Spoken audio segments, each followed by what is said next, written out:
Hello again, students. This is the flipped lesson for Storytown, Lesson 5 Vocabulary.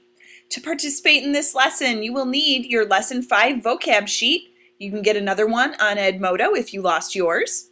You'll also need your pen or pencil and optionally your highlighter. The directions are the same as before. Watch and listen to this presentation on your own. Feel free to pause and go back as needed. Then write the definition or meaning of each word on your vocab sheet. Finally, write a brief response to each question that goes along with the vocab word. There's also a space for this on your vocab sheet. Are you ready to get started? Let's begin with the first word. The first word this week is calamity. A calamity is a noun, which is a person, place, thing, or idea. In this case, a calamity is a thing. The meaning of calamity is a disaster. An example of a time you could use calamity is when I felt a calamity was coming when the sky suddenly clouded over. What would be an example of a calamity? Think about your answer and write it down on your vocab sheet. The next word on our list is compose, which is a verb, an action word. If you wanted to use the noun form of this word, you would need to change it to composure. Let's take a look at the meaning. Compose means stay calm and control your emotions.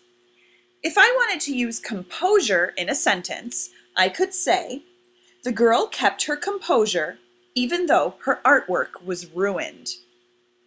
How do you compose yourself when you're feeling nervous? Think about your answer to this question and write it down on your vocab sheet. The next word is hindrance. Hindrance is a noun. Usually when a word ends with ance as a suffix, that tells us that this word is a noun in the sentence, a person, place, thing, or idea. A hindrance is a thing that gets in the way or makes it hard to do things.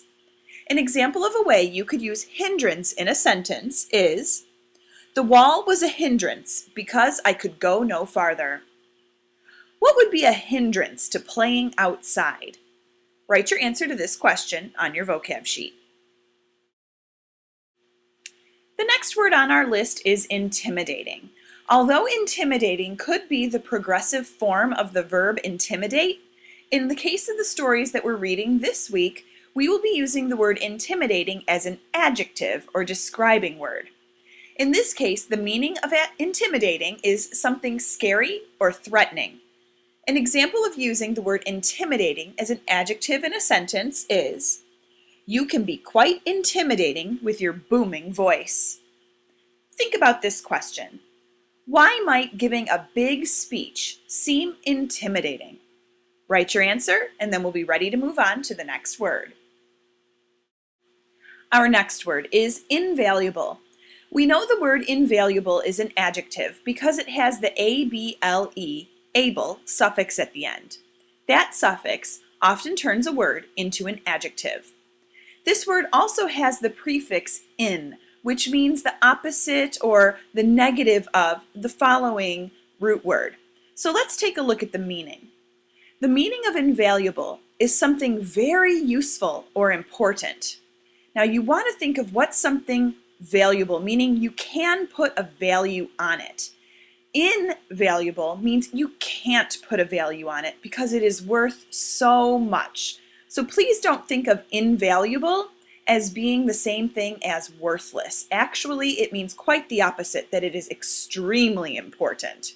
So instead, for the answer to your question, please write down what would be the opposite of invaluable.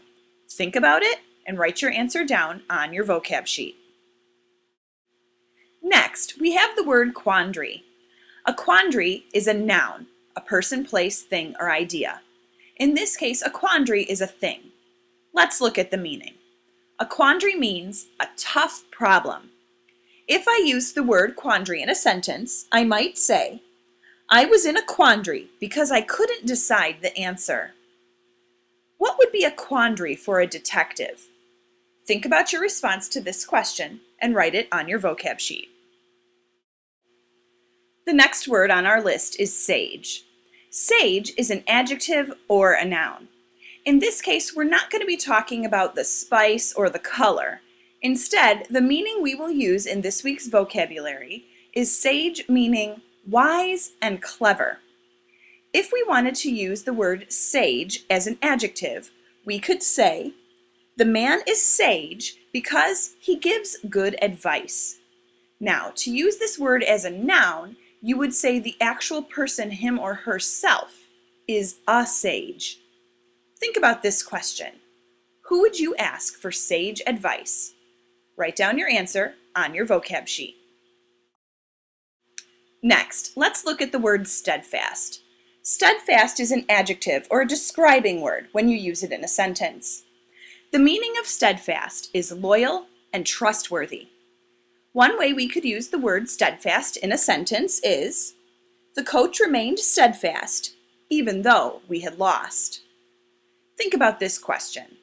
Why is it good for a friend to be steadfast? Write down your answer on your vocab sheet. The next word on our list is surpass. Surpass is a verb when you use it in a sentence. The meaning of surpass is to do better than another. So, we could use this in a sentence when we say, I surpassed my own expectations when I worked better than my sister had done.